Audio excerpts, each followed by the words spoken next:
Hello everyone. तो हम लोग अभी बीकॉम जनरल वालों के लिए, यस ये सब्जेक्ट सिर्फ बीकॉम जनरल वालों के लिए है। ऑनर्स वाले प्लीज इन सब्जेक्ट से दूर रहे। ये सब्जेक्ट सिर्फ बीकॉम जनरल वालों के लिए है, अकाउंटिंग थियरी एंड रेगुलेशंस। मैं अभी इनका वन शॉट रिकॉर्ड करने वाला हूं, यूनिट नंबर 1। आज का वन शॉट में बेटा तुम लोगों के लिए यूनिट नंबर 1 रिकॉर्ड करेंगे। अगर तुम्हारा रिस्पॉन्स अच्छा रहा, तुम अगर कमेंट किए, लाइक किए, शेयर किए, तो आप सबके लिए और वीडियोस आएंगे। कम से कम इसके 4 पार्ट्स बनाऊंगा। अकाउंटिंग थियरी एंड रेगुलेशंस को शॉर्टकट में ना ना ना ना ना दूसरे टीचर की तरह 1 घंटे में नहीं समझाऊंगा भाई, अच्छे से समझाऊंगा आप लोगों को। एक एक चैप्टर अच्छे अच्छे से समझाऊंगा, ठीक है। तो ये चैप्टर जो है यूनिट नंबर 1, हम लोग इसको कंप्लीट करने वाले हैं 40-45 मिनट में। तो 40-45 मिनट मेरा बात सुन लीजिए, आप लोग कंप्लीट कर पाओगे, ठीक है। फिर दूसरा वाला चैप्टर को भी ऐसे ही टाइम देंगे बेटा। इसमें प्रैक्टिकल पोर्शंस बहुत कम है, अकाउंटिंग थियरी एंड रेगुलेशंस में ना प्रैक्टिकल पोर्शंस बहुत कम है। तो कल आप लोगों का ना सम्स का वीडियो आएगा, कुछ कुछ सम्स करवा देंगे, वो कर लेना, बाकी छोड़ देना, मत करना, ठीक है। बार बार बोल रहा हूं कि थियरी वाला पोर्शंस आप लोग इसमें ज्यादा अटेंड करना। इसमें ना 80% आप लोग का थियरी वाला पोर्शन है और 20% आपका सम्स वाला पोर्शन है। तो सम्स जितना मैं करवाऊंगा उतना ही करना, बाकी थियरी अटेम्प्ट करना। ऑप्शन में छोड़ देना सम्स को ऑप्शन में छोड़िएगा। सम्स मत कीजिएगा यहाँ पे, ठीक है। यहाँ पे थियरी ही अटेम्प्ट करना है आप लोगों को, क्योंकि इतना 2 दिन पहले सम्स करके सम्स नहीं सीख पाओगे तुम ना। तो आप लोगों को कल कुछ मैं सम्स करवा दूंगा, वो सम्स आप कर लीजिएगा, है ना, है ना। और थियरी ही अटेम्प्ट कीजिएगा, थियरी ही ज्यादा ज्यादा अटेम्प्ट कीजिएगा, सम्स को ऑप्शंस में छोड़िएगा, सम्स को ऑप्शंस में छोड़िएगा, ठीक है। अकाउंटिंग थियरी एंड रेगुलेशंस ऐसा एक सब्जेक्ट है ना, जहां पे आप अपने से बना बना के लिख पाओ, बहुत अच्छे मार्क्स मिल जाएंगे। अपने से बना बना के लिखना है, बस उसको समझना है, अपने से बना बना के लिखना है। फालतू का लॉजिकल ये वो मैंने मत जाइए, अपने से बना बना के लिखना, ठीक है। ये तो लॉ नहीं है, ये इसको अपने से अगर बना बना के लिखोगे फुल मार्क्स मिलेगा, कोई दिक्कत नहीं है इसमें। चलो, सबसे पहले इसका पैटर्न एक बार डिस्कस कर लेते हैं। देखिए इसका पैटर्न क्या रहेगा, अकाउंटिंग थियरी एंड रेगुलेशंस का पैटर्न क्या रहेगा। सबसे पहले बात करते हैं कि 5 क्वेश्चन रहेगा, 8 ठो दिया हुआ क्वेश्चन पेपर में आपका, मतलब 8 ठो 5 क्वेश्चन 5 मार्क्स का दिया हुआ रहेगा, ठीक है। तो 5 क्वेश्चंस आपके क्वेश्चन पेपर में 8 ठो दिया हुआ रहेगा, उसमें करना रहेगा सिर्फ 5, उसमें करना रहेगा 5, मतलब 5 मार्क्स के 8 ठो क्वेश्चन दिया हुआ रहेगा, उसमें करना रहेगा सिर्फ 5। और ये 10 मार्क्स के आपको 8 ठो क्वेश्चन दिया हुआ रहेगा, उसमें करना रहेगा सिर्फ 5, बस एज सिंपल एज दैट। इतना सिंपल पेपर है, ये चाप लेने का कोई दरकार नहीं है। अगर आपको चाहिए, अगर आपको इसका पार्ट बी और पार्ट सी भी चाहिए, बेटा लाइक करना पड़ेगा, लाइक करना पड़ेगा। आप अब आप लोग यूनियन बनाओ, अब आप लोग इकट्ठा हो जाओ, असेंबल हो कमेंट सेक्शन में, कमेंट सेक्शन में बोलो कि हाँ भैया चाहिए, आप बहुत अच्छा पढ़ाते हो, चाहिए वन शॉट चाहिए, ठीक है। तो आइए स्टार्ट करें क्या। आज अपने लोग यूनिट नंबर 1 को कंप्लीट करेंगे, ठीक है। यूनिट नंबर 1 को कंप्लीट करेंगे। यूनिट नंबर 1 जो है अकाउंटिंग थियरी के बारे में बात करता है, जो कि आप बचपन से पढ़ते हुए आ रहे हो। क्लास 11 12th में आपने बीकॉम सेमेस्टर 1 में अकाउंटिंग थियरी हर जगह पढ़ा है बेटा, हर जगह पढ़ा है। ये सब पॉइंट्स आपका पढ़ा हुआ ऑलरेडी है। तो अकाउंटिंग थियरी का मतलब क्या होता है, आइए इसको पढ़ते हैं, पहले रीड करते हैं इसको। Accounting theory means that the ये set of ideas, principles and rules that explains how accounting should be done.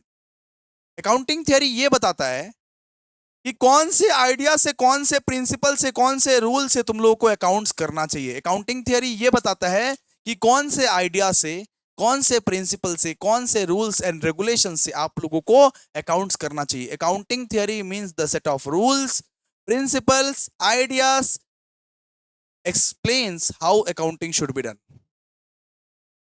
Accounting theory ये बताता है कि कौन से आइडिया से, कौन से प्रिंसिपल से, कौन से रूल से आप लोगों को अकाउंटिंग करना चाहिए। And it provides the basic foundation of the developing accounting method, procedure, standard.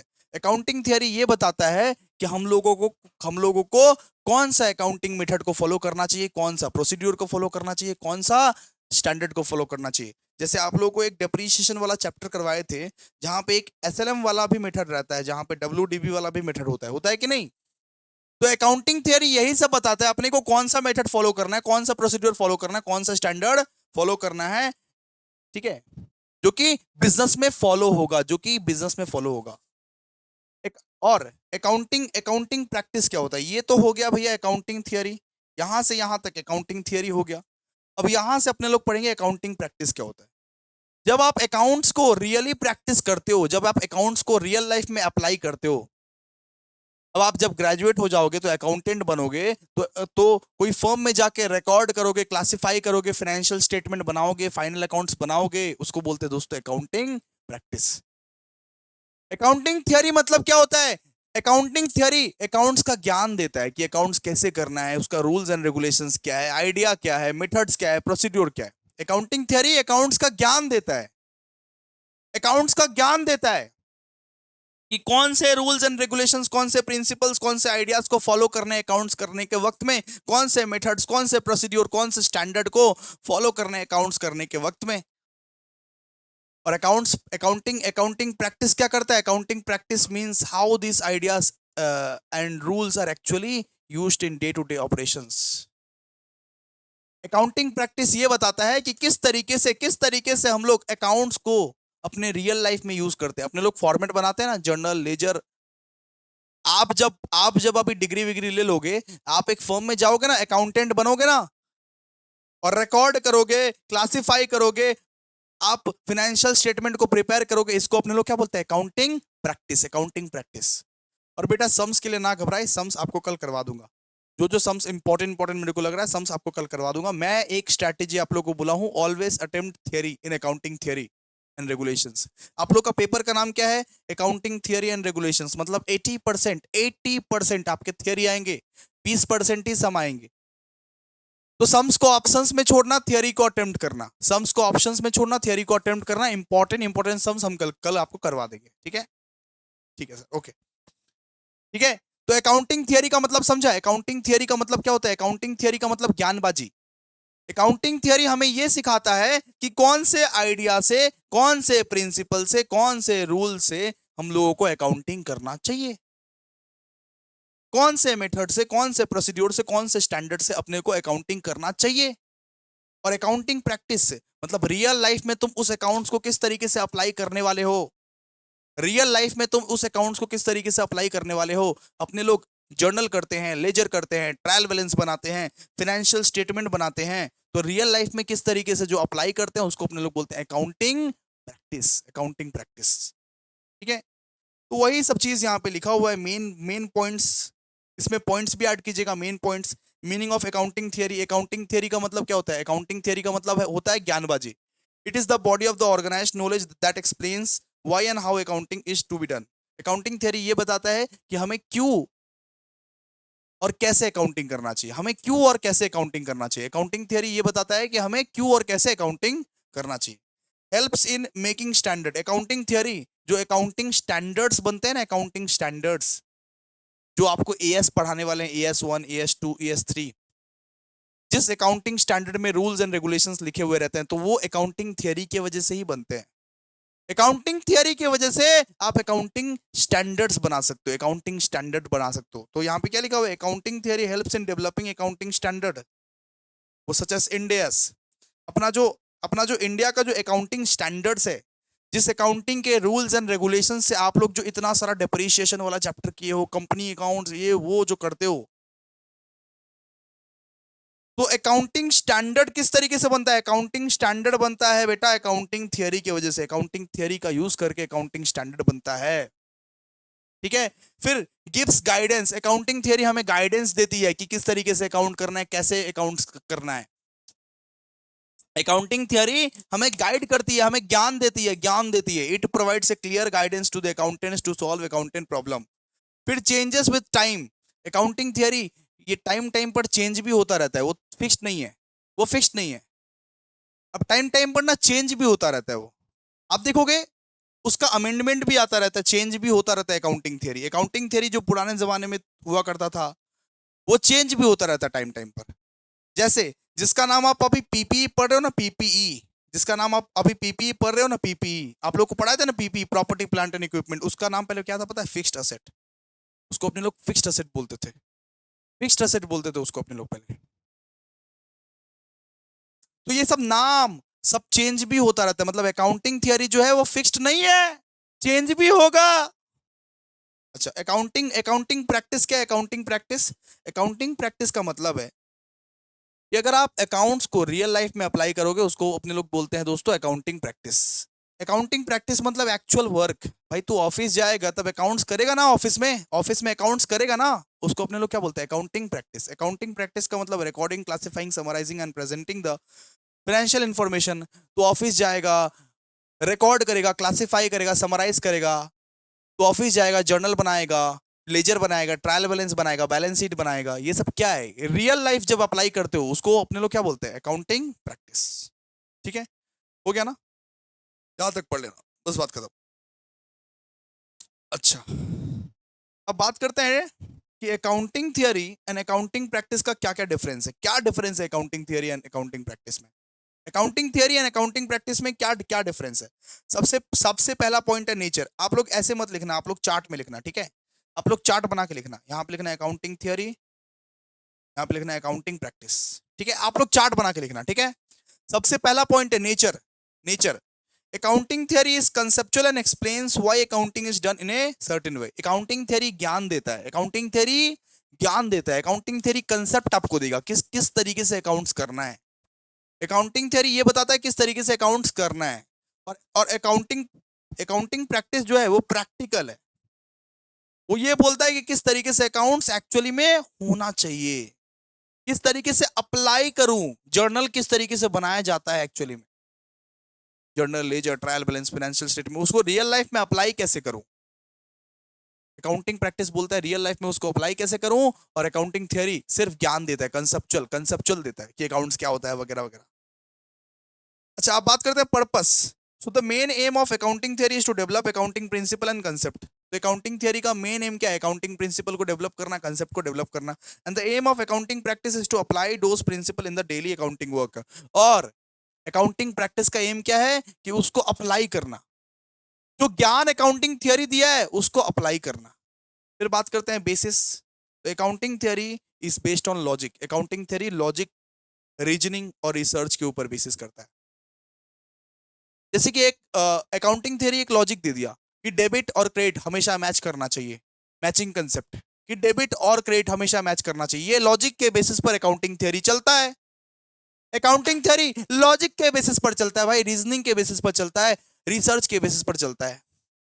और वही बात करें अकाउंटिंग प्रैक्टिस का, तो अकाउंटिंग अकाउंटिंग प्रैक्टिस जो स्टैंडर्ड बन चुके हैं उसके बेसिस पर अकाउंटिंग प्रैक्टिस अपने लोग करते हैं। जो एएस होते हैं अकाउंटिंग स्टैंडर्ड को फॉलो करके अपने लोग अकाउंटिंग प्रैक्टिस करते हैं, है ना? फ्लेक्सिबिलिटी, फ्लेक्सिबिलिटी में यहाँ पे क्या दिया हुआ है? Accounting theory is flexible and changes with time. Accounting theory ना बार बार चेंज होता रहता है, बार बार वो चेंज होता रहता है। अकाउंटिंग थियरी ना, आप अकाउंटिंग थियरी देखोगे कि बार बार चेंज होता रहता है। कि पीपीई का नाम पहले ना क्या था? Fixed asset. उसका नाम बाद में पीपीई कर दिया गया। लेकिन accounting practice is more fixed and follows the existing standard. Accounting practice जो है वो वैसे का वैसे ही चलता रहता है। और जो एएस फॉलो कर रहे हैं, अकाउंटिंग स्टैंडर्ड फॉलो कर रहे हैं, वैसे का वैसे ही फॉलो करते रहते हैं। फिर एप्लीकेशन, एप्लीकेशन बोल रहा है कि theory form the base of creating accounting standard like Ind AS and IFRS. और practice follows the standard in real accounting work. ठीक है, मतलब अकाउंटिंग थियरी क्या देता है? अकाउंटिंग थियरी ज्ञानबाजी करता है, अकाउंटिंग स्टैंडर्ड का ज्ञानबाजी करता है, आईएफआरएस का ज्ञानबाजी करता है, मतलब ज्ञान देता है। अरे थियरी थियरी पढ़ना मतलब ज्ञान को पढ़ना, ज्ञान को पढ़ना। और प्रैक्टिस क्या करता है? अकाउंटिंग प्रैक्टिस मतलब real life application, real life application. ठीक है, हो जाएगा ना?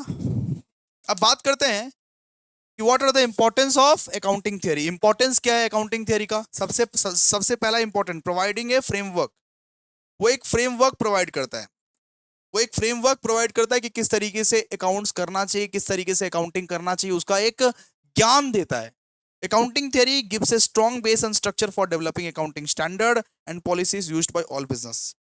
फिर इंश्योर्स यूनिफॉर्मिटी। ठीक है, अकाउंटिंग थियरी ये इंश्योर करता है कि हर बंदा, हर हर मेथड्स को इज्जत मिले। जैसे अपने लोग डिप्रीशिएशन में एसएलएम मेथड भी करते हैं, डब्ल्यूडीबी मेथड भी करते हैं, तो हर एक मेथड को इज्जत मिले, हर एक प्रेजेंटेशन को इज्जत मिले, हर एक चीज का प्रॉपर कंपैरिजन हो पाए। इंश्योर्स यूनिफॉर्मिटी, यूनिफॉर्मिटी को इंश्योर्स करता है। इम्प्रूव्स अंडरस्टैंडिंग, अकाउंटिंग थियरी का ये मकसद है कि हर एक बंदे को समझ आना चाहिए कि अकाउंट्स क्या है, हर एक बंदे को समझ आना चाहिए कि अकाउंट्स क्या है। अकाउंटिंग थियरी की वजह से अकाउंटेंट्स को, एक कंपनी के मैनेजर को, एक कंपनी के इन्वेस्टर को समझ आता है कि इसके इसके इसके अंदर लॉजिक क्या है। आप लोगों को मैं लॉजिक समझाता हूं ना अकाउंट्स कराते वक्त, हर एक चीज का अपना अपना लॉजिक होता है ना, तो इससे अंडरस्टैंडेबिलिटी बढ़ता है। अकाउंटिंग थियरी अंडरस्टैंडेबिलिटी बढ़ाता है। अगर आप अकाउंटिंग थियरी को पढ़ लोगे तो पता चल जाएगा कि इसके पीछे का लॉजिक क्या है, इसके पीछे का लॉजिक क्या है। फिर guides accounting practice, it gives guidance on how to record and report business transaction in a proper and consistent way. ठीक है, ये गाइड करता है, अकाउंटिंग थियरी गाइड करता है कि किस तरीके से एक बिजनेस ट्रांजैक्शंस को, किस तरीके से एक बिजनेस ट्रांजैक्शंस को प्रॉपर वे में और कंसिस्टेंट वे में रिकॉर्ड करे, किस तरीके से एक बिजनेस ट्रांजैक्शंस को प्रॉपर वे में और कंसिस्टेंट वे में रिकॉर्ड करे। फिर encourages research and development, it promotes research to find better accounting method that suit modern business business condition and technology. ये प्रमोट करता है, मॉडर्न अकाउंटिंग मेथड्स को प्रमोट करता है बेटा, ये बेटर अकाउंटिंग मेथड्स को प्रमोट करता है कि कौन सा मेथड तुम्हारे लिए बेटर है। अकाउंटिंग थियरी जब आप पढ़ते हो, अकाउंटिंग थियरी आप जब पढ़ते हो तब आपको समझ आ जाता है कि डिप्रिसिएशन में क्या फॉलो करे, एसएलएम फॉलो करे कि डब्ल्यूडीबी मेथड फॉलो करे, आपको ऑलरेडी पता चल जाता है। हर एक चीज का दो तीन करके मेथड दिया हुआ है, हर एक अकाउंटिंग में चैप्टर में दो तीन करके मेथड दिया हुआ है। एक बिजनेस को जो मेथड अच्छा लगता है, जो भी मेथड अच्छा लगता है वो मेथड आप अपना लीजिए, कोई दिक्कत नहीं है।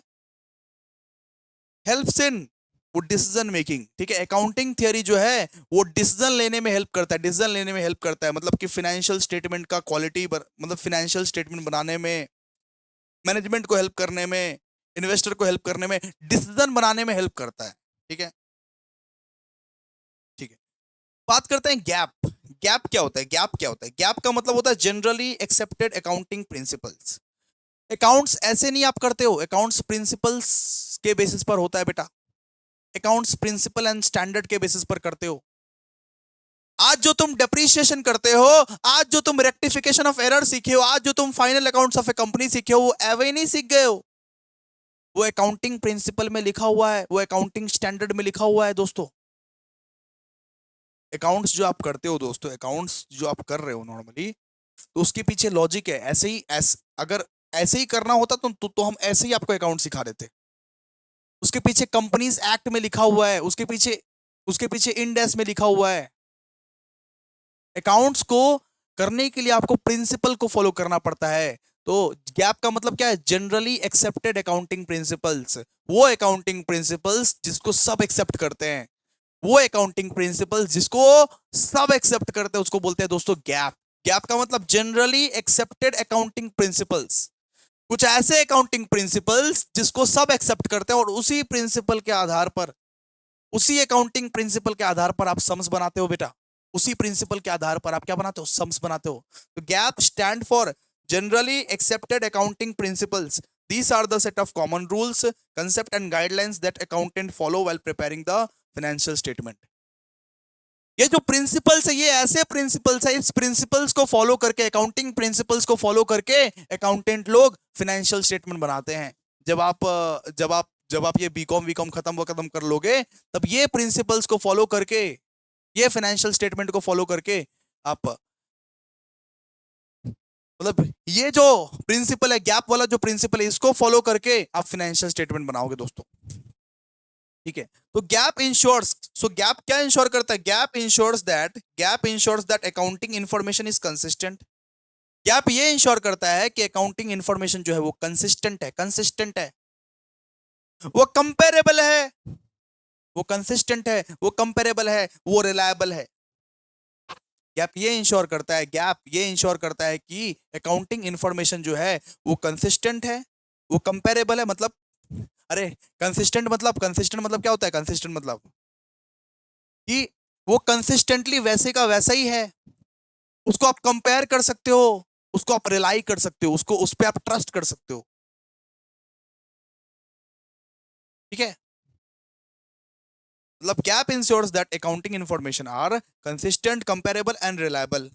इन India GAAP include principle and standard. मतलब इंडिया में ना गैप मतलब क्या होता है? गैप मतलब होता है अकाउंटिंग, सुनिए, इंडिया में गैप मतलब होता है accounting principles and accounting standard आता है। और पता है अकाउंटिंग स्टैंडर्ड कौन बनाता है? अपना इंडिया का। इंडिया का जो अकाउंटिंग स्टैंडर्ड जो बनाता है वो इशू करता है institute of charter accountant of India. अगर कोई सीए करना चाहता है तो सीए, मतलब सीए के जो इंस्टीट्यूट है अपना, वो अकाउंटिंग स्टैंडर्ड को इशू करता है। अकाउंटिंग स्टैंडर्ड को इशू कौन करता है? आईसीएआई। ठीक है, उसी के प्रिंसिपल्स पे सब कुछ चल रहा है। नोट। तो गैप का मतलब क्या होता है? Generally accepted accounting principles. उस प्रिंसिपल के आधार पर अकाउंटेंट्स फाइनेंशियल स्टेटमेंट्स बनाते हैं, हम लोग सारा का सारा अकाउंट्स पढ़ते हैं। तो गैप ये इंश्योर करता है, गैप ये इंश्योर करता है कि आपका जो अकाउंटिंग इंफॉर्मेशन है वो कंसिस्टेंट है, कंपेरेबल है, रिलायबल है। ठीक है, पढ़ना पड़ेगा, याद करना पड़ेगा इसको। ठीक है? तो यहाँ पे मेन मेन अगर मेन मेन पॉइंट में आप लोग कुछ पॉइंट याद कर लीजिएगा, मीनिंग लिख दीजिएगा। यहाँ पे गैप का मतलब क्या होता है? Generally accepted accounting principles, generally accepted accounting principles. Uniformity, gap जो है वो यूनिफॉर्मिटी लाता है, यूनिफॉर्मिटी लाता है। Gap helps in maintaining uniformity in accounting practices so that all company follow the same accounting rules. Gap एक यूनिफॉर्मिटी लाता है कि हर एक कंपनी को सेम प्रिंसिपल्स को फॉलो करना पड़ेगा, हर एक कंपनी को सेम प्रिंसिपल्स को फॉलो करना पड़ेगा। गैप जो है वो रिलायबल है, गैप पर आप ट्रस्ट कर सकते हो। मतलब जनरली एक्सेप्टेड अकाउंटिंग प्रिंसिपल्स पर आप ट्रस्ट कर सकते हो, ये ट्रस्ट वर्दी है। इन प्रिंसिपल्स को आप ट्रस्ट कर सकते हो, कोई दिक्कत नहीं है। फिर इसको आप कंपेयर भी कर सकते हो। ये भैया it allow us comparison of financial statement. भैया आपने आपने 12 में कभी वो कंपैरेटिव फाइनेंशियल स्टेटमेंट किया है कि 2024 का प्रॉफिट के साथ 2025 का प्रॉफिट को कंपेयर करना? तो ये कंपेरेबिलिटी भी देता है आप लोगों को, इसको आप कंपेयर भी कर सकते हो। ये ट्रांसपेरेबिलिटी भी प्रोवाइड करता है, ये ट्रांसपेरेंसी भी प्रोवाइड करता है। GAAP ensures that all important accounting information is properly disclosed to the financial statement. तो ये गैप ये इंश्योर करता है कि सारा का सारा जो अकाउंटिंग इंफॉर्मेशन है वो सारे यूजर्स को डिस्क्लोज हुआ है, ये भी इंश्योर करता है। ठीक है, तो ये सब याद कर लीजिएगा। गैप गैप आपको समझा दिया, गैप आपको समझा दिया, लिख लिख दोगे आराम से। गैप आपको समझा दिए, लिख दोगे आराम से। मेन पॉइंट्स लिखना पड़ेगा, मेन पॉइंट्स लिखना पड़ेगा आप लोगों को। दोस्तों अगर आप चाहते हो कि अकाउंटिंग थियरी एंड रेगुलेशंस आपको अगर समझ में आ रहा है, अगर आप चाहते हो कि इसका वन शॉट आए, देखो कोई वन शॉट आपको नहीं देने वाला है अकाउंटिंग थियरी एंड रेगुलेशंस का। अगर आप चाहते हो वन शॉट आए तो प्लीज लाइक करो, कमेंट करो, शेयर करो। गैप आपको यूनिफॉर्मिटी प्रोवाइड करता है, रिलायबिलिटी प्रोवाइड करता है, कंपेरेबिलिटी प्रोवाइड करता है, ट्रांसपेरेबिलिटी प्रोवाइड करता है। इसको एक बार पढ़ लेना, हो गया ना? अच्छा, बोला है number 5, explain the techniques followed by the gap. Gap में क्या क्या टेक्निक फॉलो किया जाता है? गैप में क्या क्या टेक्निक फॉलो किया जाता है देखो तो।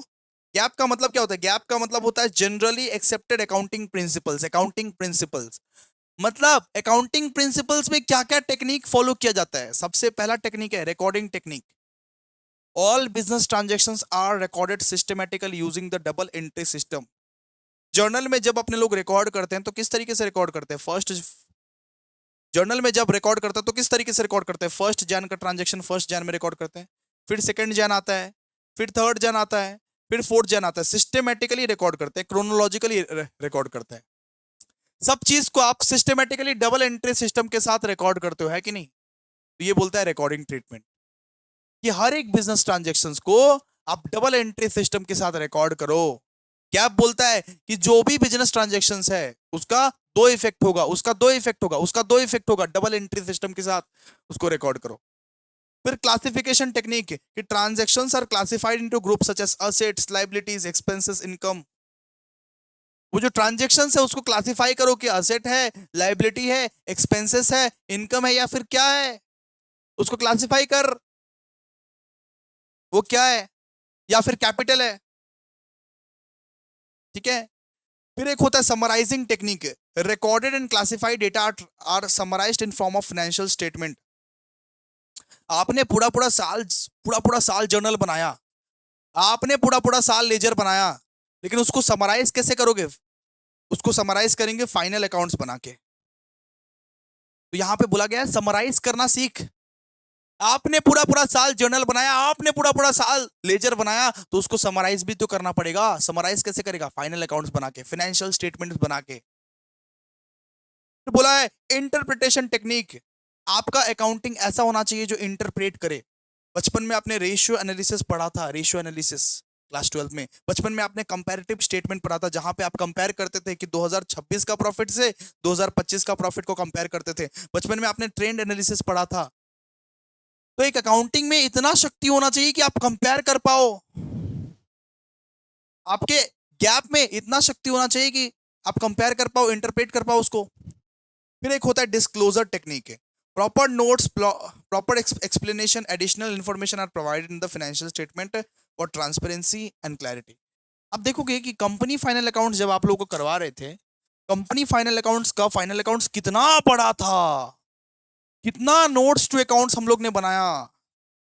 ये कंपनी फाइनल अकाउंट्स में कितना नोट्स टू अकाउंट अपने लोग ने बनाया, कितना एक्सप्लेनेशन अपने लोग ने दिया। तो वैसे करके ही रियल अकाउंट्स बनता है, डिस्क्लोजर टेक्निक। बोला कि प्रॉपर अकाउंट्स वही है जो प्रॉपर नोट्स के साथ, प्रॉपर एक्सप्लेनेशन के साथ, प्रॉपर प्रॉपर एडिशनल इंफॉर्मेशन के साथ हो। ठीक है। फिर auditing technique. Auditing technique, financial statement prepared under GAAP are verified and check through auditing. जो भी फाइनेंशियल स्टेटमेंट जो होता है वो सीए से चेक करवाओ। फाइनेंशियल स्टेटमेंट अगर बन गया तो सीए के ऑफिस में जाके चेक करवाते हैं कि नहीं करवाते हैं कि सीए साहब हमारा अकाउंट्स ठीक हुआ है कि नहीं हुआ है। इसको बोलता है ऑडिटिंग करवाना। ऑडिटिंग करवाना कि फाइनेंशियल स्टेटमेंट्स का ऑडिटिंग करवाओ जाके। फाइनेंशियल स्टेटमेंट्स जो तुम बनाए हो उसका ऑडिटिंग करवाओ जाके।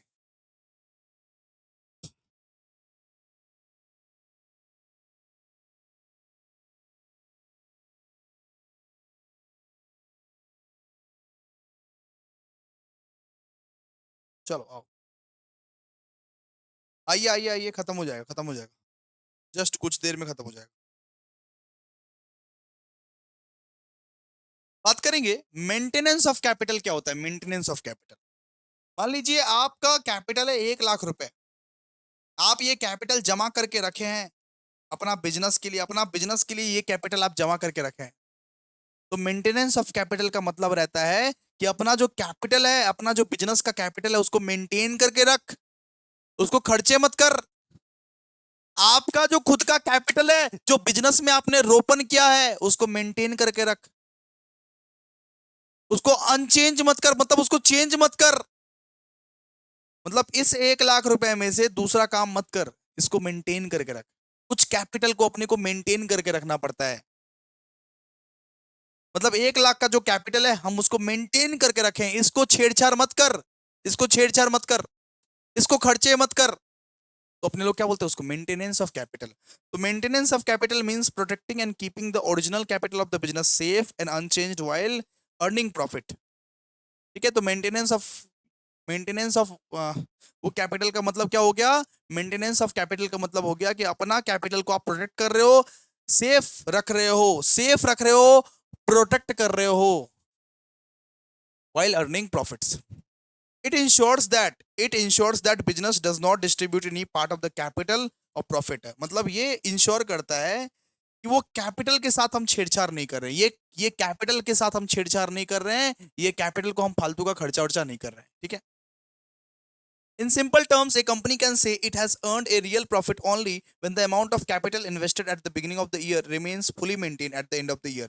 मतलब मान लो कि टू बैलेंस बीडी, सुनो, अगर टू बैलेंस बीडी 1 लाख है, अगर बाई बैलेंस सीडी 1 लाख से ज्यादा है, 1,50,000 है, फिर ही एक कंपनी बोल सकता है कि हम रियल कैपिटल मेंटेन किए हैं। फिर ही एक कंपनी बोल सकता है कि हम रियल कैपिटल मेंटेन किए हैं। उसका ओपनिंग बैलेंस जितना था उसका क्लोजिंग बैलेंस उससे ज्यादा है, फिर ही एक कंपनी बोल सकता है कि हाँ भाई हम रियल कैपिटल मेंटेन किए हैं। उसको बोलते हैं maintenance of capital. Maintenance of capital का मतलब, अब कैपिटल क्या होता है? कैपिटल का मतलब होता है बिजनेस के स्टार्ट के लिए जो आपने पैसा ऐसा लगाया है, रोपन किया है, उसको मेंटेन करके रख भाई, उसको खर्चे मत कर। ना ना ना ना, उसको खर्चा मत कर। ठीक है। तो मीनिंग क्या होता है इसका? Meaning, it means the business must first preserve it capital amount and then only distribute only surplus as profit. मान लो एक फर्म में पार्टनर है ए बी सी। ठीक है। एक फर्म में पार्टनर है, मान लो ए बी सी। मान लो कि कैपिटल का पैसा है 1 लाख रुपए और 50,000 रुपए उसका प्रॉफिट है, मतलब उस फर्म का प्रॉफिट है। तो यहां पे बोला गया है कि ये 50,000 में से जितना डिस्ट्रीब्यूट करना है कर, कैपिटल को वैसे ही रहने दे, कैपिटल को डिस्ट्रीब्यूट मत कर अपने पार्टनर्स में।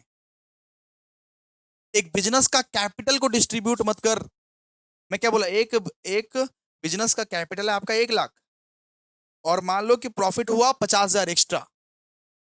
इस 50,000 को हम ए बी और सी में बांटेंगे, उसके पार्टनर्स में बांटेंगे। कैपिटल का छेड़छाड़ मत कर, कैपिटल को छेड़छाड़ मत कर, ठीक है।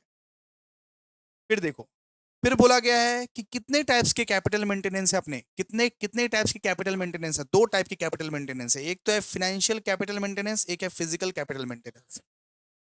एक है फाइनेंशियल कैपिटल मेंटेनेंस, एक है physical capital maintenance. Financial capital maintenance क्या होता है? These focuses on maintaining the money value of the capital invested. तो कैपिटल का जो मनी वैल्यू होता है, money money money money value, उसको सिर्फ मेंटेन करता है ये।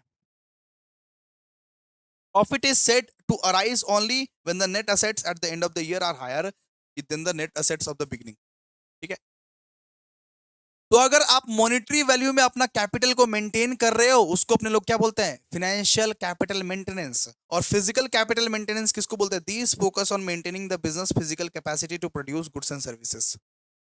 फिजिकल कैपिटल मेंटेनेंस का मतलब कि हमारा बिजनेस कितना कैपेबल है गुड्स एंड सर्विसेज प्रोड्यूस करने के लिए। हमारा बिजनेस कितना कैपेबल है गुड्स एंड सर्विसेज अच्छे से प्रोड्यूस करने के लिए, उसको अपने लोग क्या बोलते हैं? Physical capital maintenance, physical capital maintenance, ठीक है। तो हम लोग पढ़ लीजिएगा, हो जाएगा, ठीक है, ठीक है। फिर यहाँ पे देखिए, फिर यहाँ पे दिया हुआ है what is the difference between the capital and income. Capital और इनकम का डिफरेंस क्या है, आइए इसको पढ़ते हैं। तो capital is the amount of और asset use to earn income, ठीक है। तो सुनिए, आइए, मीनिंग, इसको ना आप वो चार्ट में लिखिएगा, चार्ट में आप चार्ट में बना के लिखिएगा, ठीक है, चार्ट में बना के लिखिएगा इसको, ठीक है। तो कैपिटल का मतलब क्या होता है? कैपिटल का मतलब होता है कि बिजनेस को स्टार्ट करने के लिए जो हमने पैसे लगाए उसको बोलते हैं दोस्तों कैपिटल। बिजनेस को स्टार्ट करने के लिए जो हमने पैसा इन्वेस्ट किया, हमने मान लो पुचका स्टॉल लगाने के लिए 1 लाख रुपया इन्वेस्ट किया, उसको अपने लोग क्या बोलते हैं? कैपिटल। उसको अपने लोग क्या बोलते हैं? Capital. While income is the return earned by the use of the capital। तो इनकम क्या होता है? इनकम मतलब होता है कि हमें कमाई कितनी हुई, सुनो ना, एक पुचका का दुकान में आप लोग खुद बताओ, एक पुचका का दुकान लगाने के लिए हमने 1 लाख रुपए इन्वेस्ट करे, उसको अपने लोग क्या बोलेंगे? कैपिटल। एक पुचका का दुकान लगाने के लिए हमने 1 लाख रुपए इन्वेस्ट करे, उसको उसको अपने लोग क्या बोलेंगे? कैपिटल। और 2 लाख रुपए अपने लोग ने इनकम कमाया, 2 लाख रुपए अपने लोग ने प्रॉफिट कमाया, प्रॉफिट, ठीक है, मेरा इनकम। समझो ना आप लोग, ठीक है। तो ये क्या है? ये है कैपिटल और इनकम का डिफरेंस, ठीक है। फिर यहाँ पे बोला गया है फिर यहाँ पे बोला गया है कि capital is a stock concept और income is a flow concept. मतलब कैपिटल आपका हमेशा कांस्टेंट रहता है। एक बिजनेस को बनाने के लिए आपने 1 लाख रुपया कैपिटल लगाया तो वो कांस्टेंट है। और इनकम क्या है? फ्लो कंसेप्ट है। इनकम तो होता रहेगा, होता रहेगा, होता रहेगा। मैं अभिषेक झा क्लासेस को बनाने के लिए, सुनिए ना, अभिषेक झा क्लासेस को मैं जस्ट ये बनाने के लिए 1 लाख रुपए लगाया था। पूरा सेटअप कॉस्ट के लिए मैं 1 लाख रुपए लगाया था। और इनकम तो मेरा हर सेकंड में हो रहा है, हर सेकंड में, हर मिनट में, हर घंटे में हो रहा है। कोई ना कोई यहाँ पे फीस दे रहा है। तो income is a flow concept. Income क्या है? बहता पानी निर्मला। इनकम तो होता रहेगा, होता रहेगा, होता रहेगा। और कैपिटल क्या है? कैपिटल बस आपको एक बार देना पड़ता है। बिजनेस में इन्वेस्ट आपको एक बार करना पड़ता है और इनकम तो होता रहेगा, होता रहेगा, होता रहेगा, ठीक है। फिर बोला गया है कि capital is used to produce goods and services while income shows the result of this productive activities. तो कैपिटल किस लिए यूज किया जाता है? कैपिटल यूज किया जाता है to produce goods and services. मैंने 1 लाख रुपए इन्वेस्ट किया है, पहले सारे के साथ सारे सेटअप लिया है, फिर जाके आपको पढ़ा रहा हूं। और इनकम क्या है? इनकम मेरा इनकम मेरा फल है, फल फल। इतना जो मेहनत किया हूं, इतना जो स्ट्रगल किया हूं, इनकम मेरा फल है। ठीक है। फिर यहां पे बोला कि capital usually remains in the business for a long period और income arises repeatedly and changes every year. Income हमेशा हमेशा चेंज होता रहता है, इनकम हमेशा चेंज होता रहता है, कैपिटल चेंज नहीं होता है। एक बिजनेस का कैपिटल अगर मान लीजिए 1 लाख रुपए है तो 1 ही लाख रुपया रहेगा लॉन्ग पीरियड तक। और इनकम हर साल हर महीने चेंज होता रहता है, हर साल हर महीने चेंज होता रहता है। ठीक है। इफेक्ट ऑफ बिजनेस, यहां पे बोला है कि यहां पे बोला है कि capital increases the strength and capacity of the business. तो कैपिटल देने से एक बिजनेस का नींव क्रिएट होता है, नींव क्रिएट होता है। कैपिटल देने से एक बिजनेस का क्या होता है, नींव क्रिएट होता है। Capital increases the strength and capacity of the business. और इनकम से प्रॉफिट कमाते हो आप, इनकम से प्रॉफिट कमाते हो आप। ठीक है। इतना आप लोग पढ़ लेना, हो जाएगा। ठीक है। आइए बात करते हैं स्टॉक एंड फ्लो कंसेप्ट का। बात करते हैं स्टॉक कंसेप्ट क्या है, फ्लो फ्लो कंसेप्ट क्या है। Difference between stock and flow flow concept. आप लोगों को मैं बोल रहा हूं कि डिफरेंस चार्ट में लिखने का। ठीक है। यहां पे लिखने का स्टॉक, यहां पे लिखने का फ्लो। ठीक है। ऐसे याद कर रहे हो कोई दिक्कत नहीं, लेकिन चार्ट में लिखना डिफरेंस, डिफरेंस आप लोग चार्ट में लिखना। अच्छा, स्टॉक मतलब क्या होता है, स्टॉक मतलब होता है stock shows the total amount of a variable eight A given point of time. मतलब स्टॉक स्टॉक मतलब होता है जिसको आप एक पर्टिकुलर टाइम पे मेजर कर सकते हो।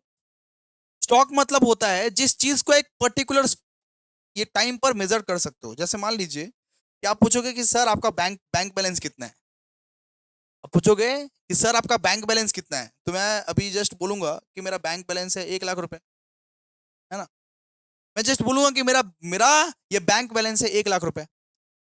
तो ये इस अमाउंट को एक गिवन पॉइंट ऑफ टाइम में मैं मेजर कर पा रहा हूं कि मेरा बैंक बैलेंस कितना है, वेल्थ कितना है, मेरा मनी सप्लाई कितना है, कैपिटल कितना है। तो जो बिजनेस का कैपिटल होता है ना, जो बिजनेस का कैपिटल, वो क्या है, स्टॉक है, स्टॉक है। इसको आप मेजर कर पा रहे हो, आप मेजर कर पा रहे हो उसको कि एक बिजनेस में कितना इन्वेस्ट किया था, 5 लाख, 10 लाख, 15 लाख, कितना इन्वेस्ट किया था। उसको अपने अपने अपने, अपने लोग क्या बोलते हैं, उसको स्टॉक कंसेप्ट, स्टॉक कंसेप्ट बोलते हैं उसको। फ्लो किसको बोलते हैं सर, फ्लो किसको बोलते हैं, जो चेंज होता रहता है, जो चेंज होता रहता है, जो चेंज चेंज होता रहता है। यूट्यूब में लाइव में जाना, आपको क्या पता रहता है क्या लाइव कब कब कब खत्म होगा। लाइव बहता रहता है, बहता बहता बहता बहता बहता पानी निर्मला। तो फ्लो कंसेप्ट ये बोलता है कि जिसको आप मेजर नहीं कर सकते, जिसको आप मेजर नहीं कर सकते। यूट्यूब में मान लीजिए कोई लाइव करा रहा है, क्या आपको पता है कि वो लाइव कब कब खत्म होने वाला है, वो लाइव कब खत्म होने वाला है, ना भैया ना। तो वो क्या है, बहता पानी निर्मला। जिसको आप मेजर कर सकते हो वो स्टॉक, जिसको आप मेजर नहीं कर सकते हो वो फ्लो। मतलब मेरा बैंक बैलेंस, मैंने मैंने मैंने आपको बोल दिया मेरा बैंक बैलेंस 1 लाख रुपए है, उसको आप मेजर कर सकते हो, वो क्या है, स्टॉक कंसेप्ट। और जिसको आप मेजर नहीं कर सकते वो क्या है, फ्लो कंसेप्ट। वो क्या है बेटा, फ्लो कंसेप्ट। जैसे मान लीजिए खर्चा, खर्चा कितना हो जाता है, एक दिन में आपका खर्चा कितना हो जाता है, आप उसको काउंट ही नहीं कर सकते। एक्सपेंडिचर देख लो ना, एक दिन में इनकम बोल लो, एक्सपेंडिचर बोल लो, कितना खर्चा हो जाता है, उसको आप काउंट ही नहीं कर सकते। ठीक है। यहाँ पे मीनिंग आप लोगों को क्लियर है। स्टॉक, स्टॉक मतलब जिसको आप मेजर कर सकते हो, जिस चीज को आप मेजर कर सकते हो उसको बोलते हैं स्टॉक। जिसको आप मेजर नहीं कर सकते हो उसको बोलते हैं फ्लो। ठीक है।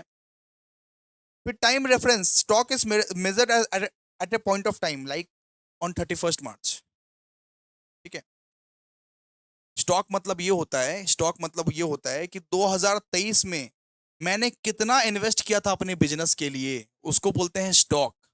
एक पर्टिकुलर पॉइंट ऑफ टाइम में मैं मेजर कर रहा हूं उसको। और जिसको मैं मेजर नहीं कर पा रहा हूं उसको उसको उसको बोलता हूं दोस्तों फ्लो कंसेप्ट, उसको बोलता हूं फ्लो कंसेप्ट, फ्लो कंसेप्ट। ठीक है। ये याद रखना कि स्टॉक जो होता है वो स्टैटिक होता है, स्टैटिक। स्टॉक को आप मेजर कर सकते हो, वो स्टैटिक होता है, और फ्लो जो होता है वो डायनेमिक होता है। ठीक है, इतना याद रखना बस। ठीक है। स्टॉक क्या होता है, स्टॉक बेटा स्टैटिक होता है, फ्लो क्या होता है, डायनेमिक होता है। स्टॉक एकदम सेम रहता है, फ्लो चेंज होता रहता है, चेंज होता रहता है, चेंज होता रहता है। ठीक है। स्टॉक का एग्जांपल क्या क्या है, जैसे वेल्थ है, कैपिटल है, पॉपुलेशन है। एक टाइम पे, एक समय पे पॉपुलेशन तो सेम ही रहेगा ना। और फ्लो का मतलब क्या होता है, फ्लो का मतलब होता है इनकम, आउटपुट, इन्वेस्टमेंट। ठीक है। फिर stock is expressed in total quantity, stock को आप ये टोटल क्वांटिटीज में एक्सप्रेस कर सकते हो, और फ्लो को आप पर मंथ पर ईयर में एक्सप्रेस करते हो, पर मंथ पर ईयर में एक्सप्रेस करते हो। ठीक है, तो पांच पांच डिफरेंस आप लोग याद कर लेना, पांच पांच डिफरेंस आप लोग इसका याद कर लेना।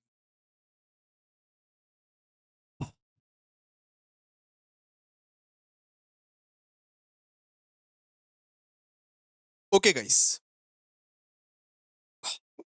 आई अब 10 मार्क्स के क्वेश्चंस को करते हैं। अब 10 मार्क्स के क्वेश्चन को करते हैं। देखिए, बोला है कि discuss about fair value accounting. Fair value accounting का मतलब क्या होता है? तो फेयर वैल्यू अकाउंटिंग का मतलब होता है कि current price of the asset में रिकॉर्ड करो। Fair value represent the current market price of the asset or liability on the reporting date, not the price paid when it is acquired। देखो, जैसे मैंने ये फोन खरीदा, जैसे मैंने ये मान लो कि फोन खरीदा, फेयर फेयर वैल्यू अकाउंटिंग ये बोलता है कि जैसे तुमने फोन खरीदा, फोन को फोन को कब कब खरीदा था? मैं फोन को 2022 में खरीदा था। ये फोन को मैंने 2022 में खरीदा था। ये फोन को मैंने 10,000 में खरीदा। फेयर वैल्यू बोलता है कि इसका आज का वैल्यू कितना है, आज का वैल्यू इसका कितना है वो रिकॉर्ड कर। मतलब 2026 में इसका वैल्यू कितना बचा, ये खटारा सा फोन का 2026 में वैल्यू कितना बचा? 2026 में वैल्यू बचा 2000, तो उसको 2000 रिकॉर्ड कर। बस यही है fair value accounting. Fair value accounting बोलता है ये फोन जो तूने 2022 में खरीदा था, जो कि 10,000 में खरीदा था, उसका आज का वैल्यू कितना है, आज का वैल्यू में रिकॉर्ड कर उसको, आज का वैल्यू में रिकॉर्ड कर उसको।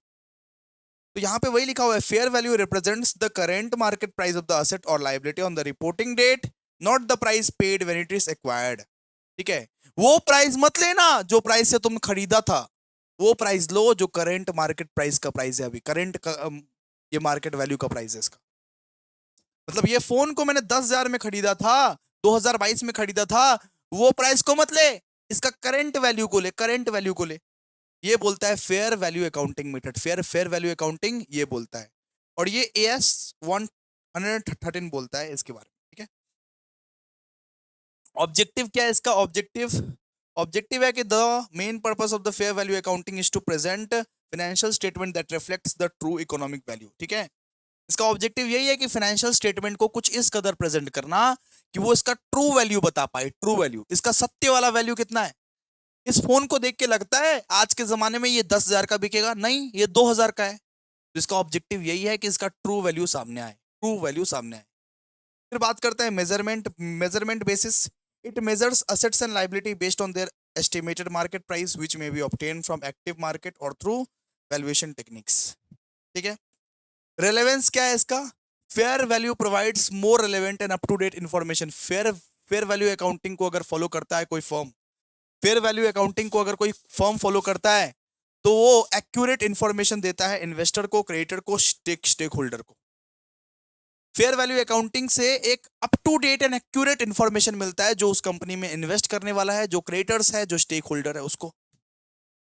ठीक है, fair value accounting method transparency लाता है, सच का सामना करता है, सच का सामना करना सिखाता है दोस्तों, कि कोई आलतू फालतू बात नहीं। इस फोन का दाम 2022 में 10,000 रुपए था, अब 2,000 रुपए। ट्रांसपेरेंसी लाता है ये, transparency. It improves transparency because it shows the real time financial position of the company.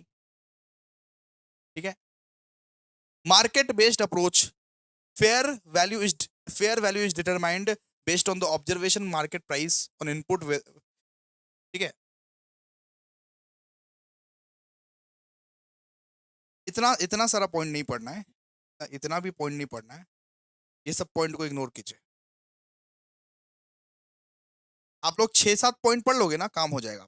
ठीक है, फेयर वैल्यू अकाउंटिंग मतलब क्या होता है? फेयर वैल्यू अकाउंटिंग मतलब समझ जाना, fair value accounting represents the current market price of an asset और liability on the reporting date, not the price paid when it is required. ठीक है, फेयर वैल्यू का मतलब होता है कि अकाउंटिंग कर, अकाउंटिंग करेंट मार्केट प्राइस पे कर, current market price of asset पे कर अकाउंटिंग। ठीक है, ये होता है फेयर वैल्यू का कंसेप्ट। अब बात करते हैं हिस्टोरिकल कॉस्ट अकाउंटिंग क्या होता है। Historical cost accounting, historical cost accounting एकदम उल्टा बोलता है। बोलता है कि तूने 2022 में जो फोन खरीदा था, जो 10,000 में तूने फोन खरीदा था, तो तो उसको 10,000 ही रिकॉर्ड कर, ये बोलता है historical cost accounting. Historical cost accounting यही बोलता है कि तूने जो 2022 में जो फोन खरीदा था वो 10,000 में खरीदा था ना, उसको 10,000 में ही रिकॉर्ड कर। ये ये क्या बोलता है? हिस्टोरिकल कॉस्ट अकाउंटिंग ये बोलते हैं आप लोग, ठीक है। तो historical cost accounting is a traditional accounting method in which all assets and liabilities are recorded at their original purchase price और कॉस्ट। मतलब बोलता है कि सारा का सारा असेट, सारा का सारा लायबिलिटी को ओरिजिनल कॉस्ट में रिकॉर्ड कर, ओरिजिनल कॉस्ट में रिकॉर्ड कर। And the value shown in the balance sheet remains at it original cost. जो बैलेंस शीट में जो वैल्यू दिखाएगा उसका ओरिजिनल कॉस्ट में दिखाना। जैसे आपने देखा होगा दोस्तों कि हर साल जो लैंड एंड बिल्डिंग का या प्लांट एंड मशीनरी का जो वैल्यू हुआ करता था बैलेंस शीट में, एकदम सेम हुआ करता था। उससे तो डेप्रीशिएशन हर साल अपने लोग लेस कर दिया करते थे, ठीक है। तो हिस्टोरिकल कॉस्ट अकाउंटिंग बोलता है कि जिस दाम में जो चीज खरीदा है, फर्नीचर जिस दाम में खरीदा, प्लांट एंड मशीनरी जो दाम में खरीदा, उसको उसी दाम में रिकॉर्ड कर, उसको उसी दाम में रिकॉर्ड कर। ये बोलता है हिस्टोरिकल कॉस्ट अकाउंटिंग, ठीक है। So this method assumes that the value of money remains stable over time. ये बोलता है कि एक टाइम के लिए, मतलब 5 साल 10 साल के लिए तो वैल्यू ऑफ मनी तो स्टेबल ही है। हिस्टोरिकल कॉस्ट ये एज्यूम करता है वैल्यू ऑफ मनी तो स्टेबल ही है, तो कोई दिक्कत नहीं है, ठीक है। तो ये पॉइंट्स पढ़ लीजिएगा, कोई दिक्कत नहीं है। लिमिटेशंस पर आ जाते हैं। लिमिटेशंस, लिमिटेशंस इंपॉर्टेंट है। आइए, सबसे पहले हिस्टोरिकल कॉस्ट के बारे में इतना कुछ लिख देना, उसके बाद लिमिटेशंस लिख देना, ठीक है। लिमिटेशंस पढ़ा देते हैं। लिमिटेशंस, लिमिटेशंस क्या है इसका? Ignoring market value.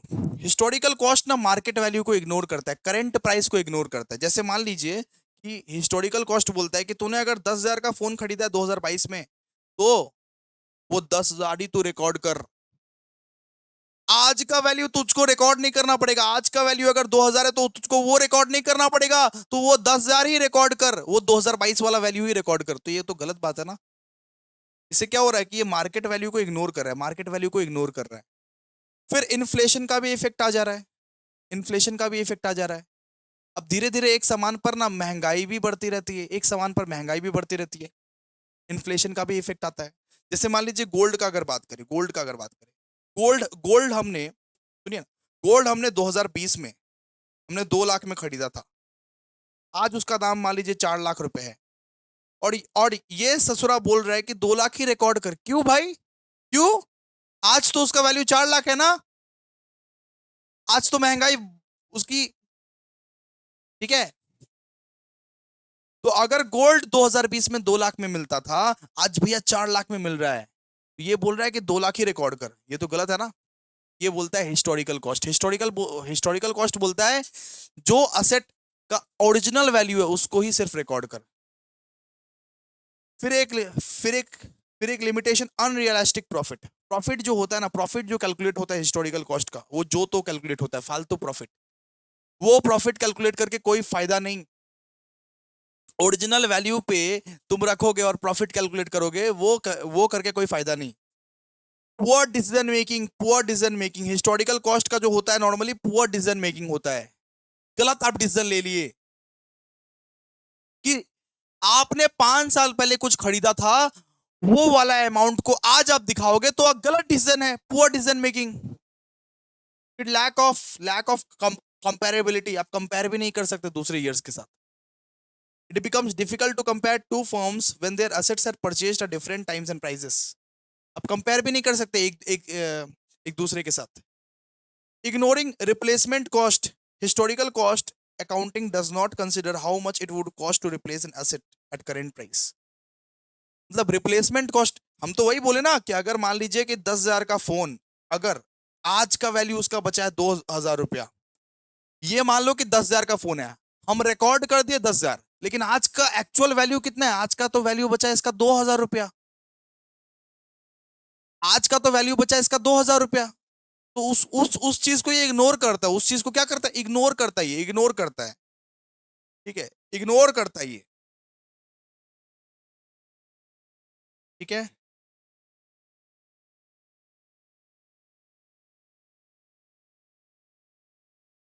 चलिए, आज इतना तक अपने लोग डन करते हैं, ठीक है। ये वाला क्वेश्चंस अपने लोग नेक्स्ट पार्ट में करेंगे। अगर आप चाहते हो कि पार्ट बी भी आए, बेटा, अगर आप चाहते हो कि पार्ट बी भी आए, पार्ट बी, अब देखो, आप आपके ऊपर डिपेंड करता है। अगर आप चाहते हो पार्ट बी आए और सेकंड चैप्टर अपने लोग स्टार्ट करें अकाउंटिंग स्टैंडर्ड, बहुत कम बचे हुए हैं अभी, बहुत कम, हम पार्ट सी तक करवा देंगे आप लोगों को। अगर आप चाहते हो पार्ट बी आए, तो आपको लाइक करना पड़ेगा, आपको कमेंट करना पड़ेगा, आपको शेयर करना पड़ेगा अगर आप चाहते हो तो काइंडली गाइस, ये चैप्टर नंबर 1 ऑलमोस्ट कंप्लीट हो गया। एक क्वेश्चन बचा हुआ है, उसको हम अपने लोग कल करेंगे। लेकिन अगर आप चाहते हो पार्ट बी आए और पार्ट सी आए जहां पे अपने लोग सम्स करे, तो आपको लाइक करना पड़ेगा, वीडियो को कमेंट करना पड़ेगा, शेयर करना पड़ेगा। जितना रिस्पॉन्स, जैसा रिस्पॉन्स दिखाओगे उस हिसाब से काम होगा भाई। Thank you so much guys, आज का सेशन यहीं पे हम क्लोज कर रहे हैं। Thank you.